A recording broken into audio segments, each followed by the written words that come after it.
itu bertentangan dengan madhabnya sendiri, bertentangan dengan seluruh pendapat madhab Syafi'i, atau apa memang karena salah memahami. Misalnya dalam memahami ini harus ada izin dari seluruh habaib, karena memang di dalam ibarah madhab Syafi'i, kitab-kitab itu ada begini, bahwa harus mendapatkan dari izin dari al-awliya il-baqin al-mustawin, aulia wali-wali yang tersisa yang sama derajatnya. Nah, ini salah dipahami, mungkin seluruh dari keluarganya itu harus mendapatkan izin. Tidak. Ibarah itu hanya untuk misalnya ada 2 wali yang sama derajat. Seorang perempuan ini punya 2 kakak laki-laki. Itu namanya al-awliya al-mustawin al-baqin. Yang satu menikahkan, yang satu tidak tahu. Nah, ketika yang satu tidak tahu ini, kemudian setelah pernikahan dia tahu, kemudian dia tidak setuju karena dia tidak sekufu, laki-laki yang dinikahkan oleh kakak laki-laki yang satu ini, maka disitulah dapat tidak sah. Tapi kalau yang menikahkan ini ayahnya sendiri, ayahnya itu ahaqqu biha, karena dia wali mujbir, maka tidak akan ada masalah di dalam masalah kafa'ah atau tidak kafa'ah, kecuali anak perempuannya itu menolak. Apabila anak perempuannya menolak karena laki-laki disuruh, baru ini tidak sah, karena kafa'ah dalam madhab Syafi'i adalah syartul luzum, syarat terusnya pernikahan. Apabila anaknya ini ridha, enggak jadi soal. Tapi kalau anak perempuannya ini tidak ridha dengan ijbarnya dari ayahnya ini, maka anaknya ini dapat memutuskan luzumun nikah ini.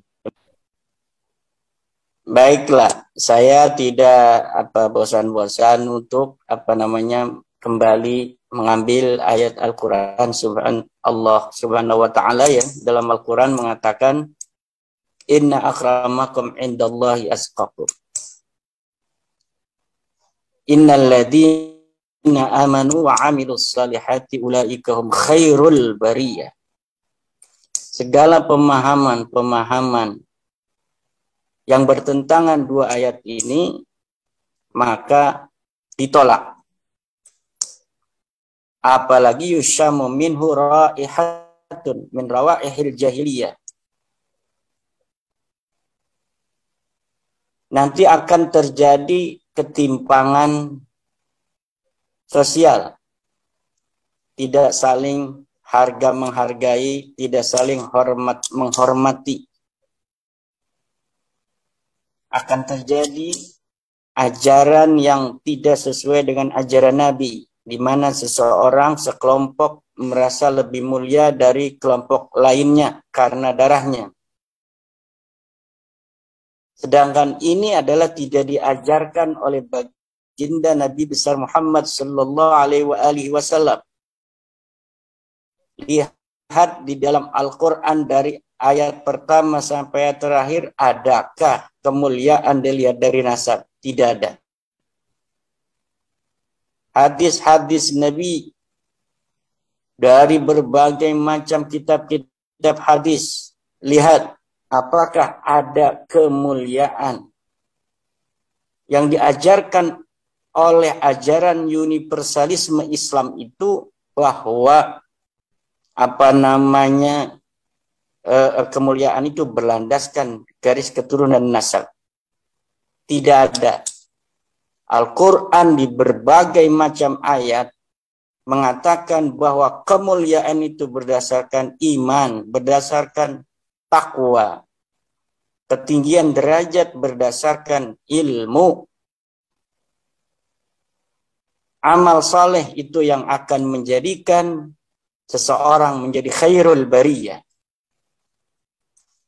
Setiap ajaran dan pemahaman yang berbeda dengan itu, maka ditolak dan mardud dari ajaran Islam. Dan inilah ajaran baginda Nabi besar Muhammad sallallahu alaihi wasallam, ajaran Islam. Di Jawa dulu juga begitu. Orang-orang turunan raja tidak mau menikahkan anak-anak perempuannya dengan laki-laki dari rakyat jelata. Di Banten juga sama. Orang-orang Banten merasa keturunan Rasul, keturunan raja, tidak mau menikahkan putrinya dengan keturunan biasa. Ini sudah dihapus oleh ajaran Islam, bahwa derajat manusia di depan Allah Subhanahu wa taala adalah sama. Yang membedakan adalah takwanya. Yang membedakan adalah amal salihnya. Siapa orang yang mau bekerja keras untuk mendapatkan ilmu, maka dia tinggi derajatnya.